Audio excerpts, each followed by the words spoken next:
Here's a quick tutorial for using the Stencil Skinny Stripe, something that she has jokingly called the Renee Stripe, because I use it so much, and I really do. It's a very versatile. I love stencils that are more simple and geometric in their style. To me, the more geometric shapes add dimension without overpowering the design of the cookie. So you can add a little bit of texture and interest to the background of your cookie, which when you're producing a lot of cookies, that definitely helps to take the cookie from plain and boring to a little bit of oomph without a whole lot of extra effort. So there are a few tips, not trips.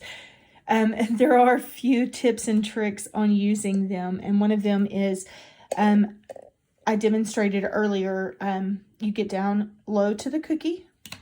You go very, very close to the cookie. I'm almost perpendicular to the cookie, and I'm about an inch and a half off the cookie when I start spraying. Another thing is I do have a larger reservoir. I like it because it does allow me to get closer to the cookie without it spilling over the top.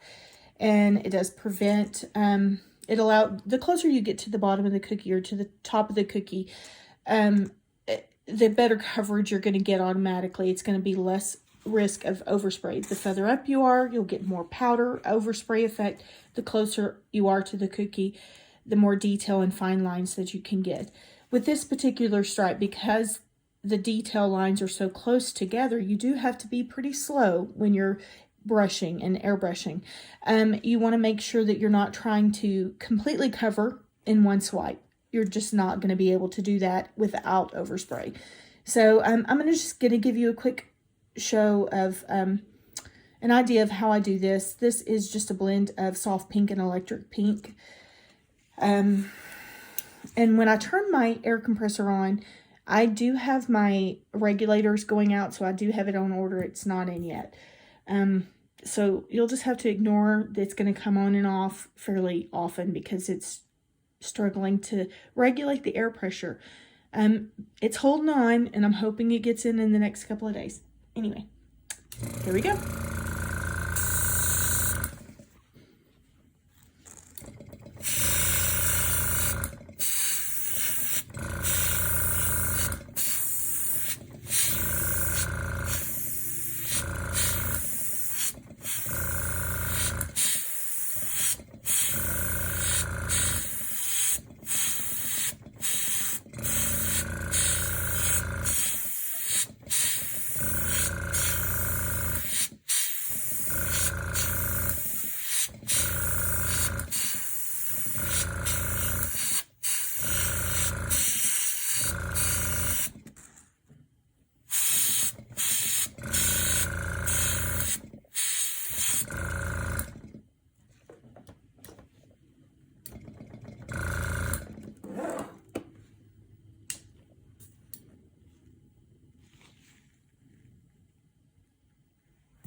I'm going to let this dry on this side, and then I'll come back around and I'll lay the stripes vertically for a checkered effect. Give you an idea of what that looks like.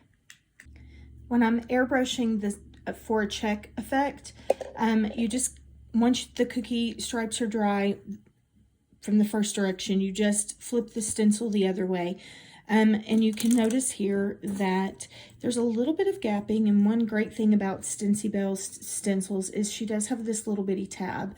And if you hold on the other side by the magnet, you can pull, and you can see you get a slightly better seal automatically by just tightening up that stencil in the frame, the stencil holder. And I love that about her stencils. I'm going to come back in and do the same thing on this side for a check effect.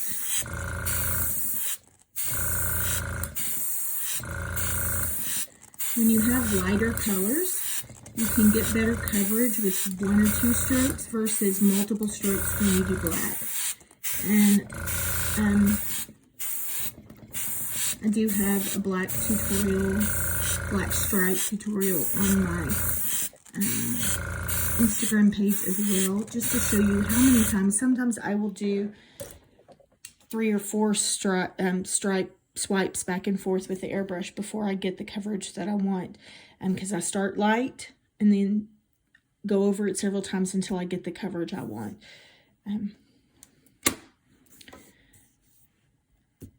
There you go. There's a check. And one of the things that I did want to point out is that I do outline my cookie first. These are just sample cookies, so these aren't going to customers. But I do outline my cookies first, and they get a looser flood so that when the icing settles while it's drying, it's going to settle fairly flat. So you can see it's pretty flat. And that prevents, when you lay the stencil on top, any rippling of the stencil. It prevents that. And it allows for your stencil to lay flatter on top of the cookie. One thing that I do like to do is I like to use the lighter colors for the checker effect. That's really fun. And I'm going to go in and show you one of my other favorite things to do is on cookies like this.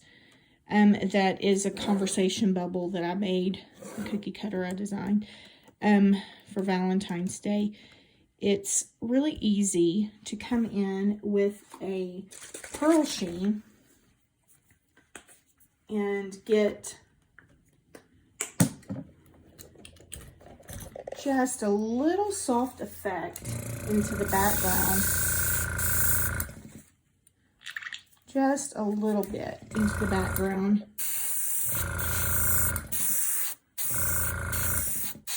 And the great thing about pearl sheen is it gives you that dimension without perfection. You don't have to be as precise with pearl sheen. But it still gives you just a subtle texture in the background. And this is perfect for coming over with your writing or whatever greeting you're going to say on this particular cookie. And the inevitable always black thumb for my airbrushing. But I hope you've learned something from this little tutorial. Hopefully it helps.